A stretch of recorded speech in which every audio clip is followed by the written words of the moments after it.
Tere tulemast võrkturunduse lehele. Minu nimi on Kristjan Kiis.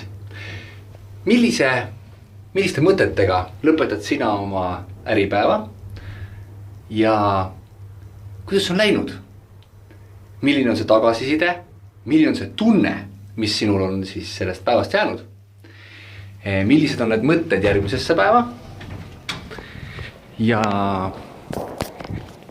mis on see tarkus, mida sa võtad kaasa sellest päevast ja viid endaga järgmisesse? Kuidas sa oled arenenud? Kes on need inimesed, kellega sa oled see päev kokku saanud, kohtunud? Milline on see emotsioon? Ja mida sa saaksid paremini teha? Kuidas saaksid sina olla järgmine päev parem sina? Mõtle sellele.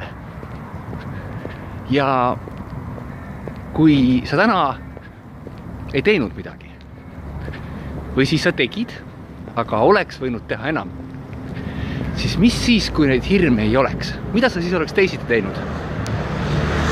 Mida sa oleks paremini teinud? Mis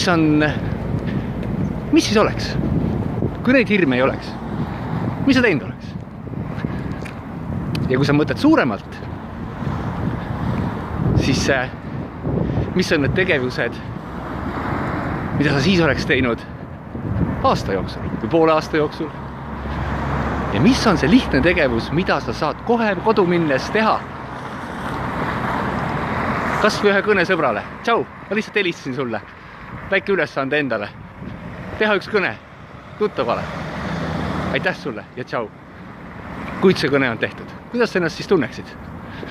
Jaga oma kogemusi, jaga seda teistele ja vaatame, kuidas me saame koos olla üksteisel abiks selle elukutse juures, et meil kõik oleks parem.